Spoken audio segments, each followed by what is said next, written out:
The Arakan Army is making inroads into Myanmar itself. It has got almost everything in the Rakhine state sewed up, and we're going to talk about the implications of this for India's 𝗤𝗙𝗙 project, the 𝗤𝗙𝗙 corridor project, as well as what is happening in terms of the Rohingyas, who are 21% of the population of the Rakhine state, with the rest being non-Muslim. And this is something that would have some future implications for India as well as Bangladesh. But we're going to take a look limited first at the Arakan Army, its advances, and also afterwards take a step back and look at the implications of this for India and Bangladesh. Here we go, a small slide deck to share with you, the maps and the locations. A small request to all of you to please like this video. Arakan Army secures a major victory in Rakhine. What was that? It has captured the military's Western Command headquarters in Rakhine state. This is the Myanmar Army's Western Command, and it now puts 25 weapons factories in the adjacent state located in the Magwe and Bago regions near the Irrawaddy River at risk. It's not Irrawaddy. It's 𝗬𝗓𝗏. It's a Sanskrit name. You know what 𝗬𝗏𝗏 is, the elephant of Indra. So 𝗬𝗓𝗏 river is a very wide river. I think that's why the name was given. Anyway, so there are a lot of things happening here. Not only has the Arakan Army tried to secure total control of the Rakhine state, which is shaded here, you can see it. It's also trying to make headway towards Magwe and Bago. First, I'm going to take a look at what is happening in Magwe. The AA is advancing to seize control of these two weapons factories, which produce large-scale arms and rocket launcher shells. The N-Padan road, a key route to these factories, is already under their control. Here I'm going to expand this so you can see. That is the area called Padan, and you can see the arrow. If you go along the arrow, you go to Minbu and then you turn southeast and you have Magwe right there. So that is the status right now. They're marching towards this. Now the Arakan Army controls 15 of the 17 townships in Rakhine state. Only 2 are left. Goa township and key infrastructure such as oil and gas pipeline station have also fallen to the AA. The AA is part of the Three Brotherhood Alliance alongside the Myanmar National Democratic Alliance. By the way, if I remember correctly, the Myanmar National Democratic Alliance Army includes the party of Aung San Suu Kyi. She is also abbreviated as 𝗠𝗢𝗏. She's the Burmese politician. You remember that? She was elected as the prime minister, but the military never really gave her power, and now she is back in house arrest. And the Tang National Liberation Army, TNLA, which collectively challenged the junta. So this is the resistance forming to challenge the might of the military in Myanmar. So Myanmar is still being run by the military. You understand that part, right?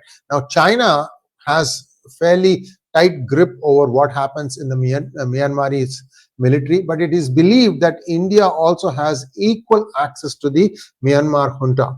And junta is just military, is another name. Junta is, it's a Spanish word to say who is the real persons in control.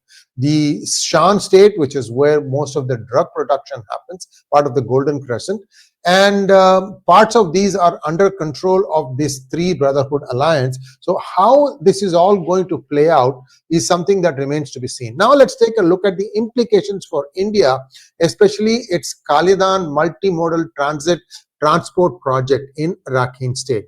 The idea here was that you would connect to Sitwa port from Kolkata on the sea.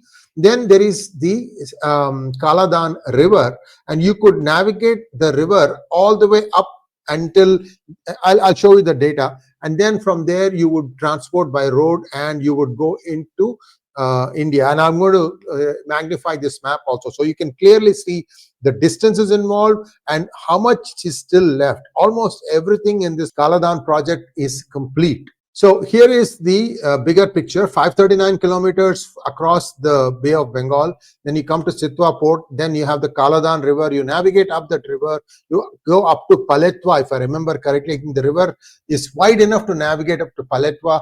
From there, you need to go by road, And you see the distance there, 60.8 and 49.2. That is 110 kilometers. That is believed to be the only thing that is not completed, because after that you get into India. India has already finished its part. So this is where India was when unease and problems started. Now, is it possible that India, here is the one that is even more expanded. Now, is India going to be able to align with the Arakan Army, and maybe they may declare independence and say we are Rakhine state or Rakhine Desh, and India could recognize them. These things are going to move very, very fast here, and that way what would happen is India would be able to sort of put a little bit of pressure on Bangladesh from its southeastern front also. Now, why this is important is Arakan Army hasn't just been pushing back into Myanmar, but has also been pushing forward into Chattogram and other areas, the border areas of Bangladesh, and Bangladesh does not have any army to stop this progress. And the reason for that are twofold. One is that its 9 divisions are stretched elsewhere. The other reason is that this is very waterborne area. They can't move tanks here easily. And therefore, you have to have foot forces. Bangladesh is not used to that. So basically, all the bluster that Bangladesh is saying, you will start seeing it come down, and come down very quickly. I really, really hope that these miscreants are completely caught and given the full force of law. But I mean, I can dream on, right? We don't know. But Arakan Army is certainly a very effective counterweight without India, shooting a bullet to tell Bangladesh, be in control. The AA's rising power could alter the geopolitical map. Like I said, I just explained to you what the difference is. Now, in early 2025, there could be more hostilities and there could be more advances. But again, it depends upon how India is able to convince Myanmar, look, why do you want to keep Rakhine here with yourself? Let it go. Let it be a separate country, Rakhine Desh. And India can help in some ways. This is something that probably is not a bad idea if you ask me. However, Arakan Army's loyalties, who do they lie with? They want to be a Buddhist country, but they have 21% Muslim population. You can't wish all that percentage away. Would they be able to do a population swap with somebody else like Bangladesh and say, okay, give us your Hindus and Buddhists, we'll give you our Muslims? I don't think that's going to happen. It's not so easy. So whatever it is, the thing here is that there will be some counter pressure on Bangladesh, and I think it's net Bangladesh just lost. I hope, and I think I'm not too far from this.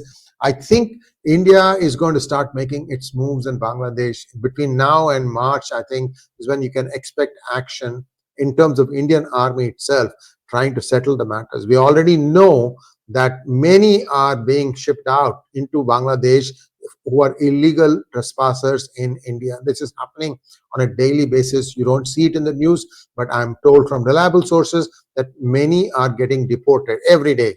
So West Bengal is one state that needs to be under, should be warned. Well, we know that a certain chief minister's loyalties lie with a certain community. That is going to come under severe test. Just wait and watch. Thanks for watching. Please like, share, and subscribe to our channel. Don't forget to click on the bell button for notifications. Namaskar.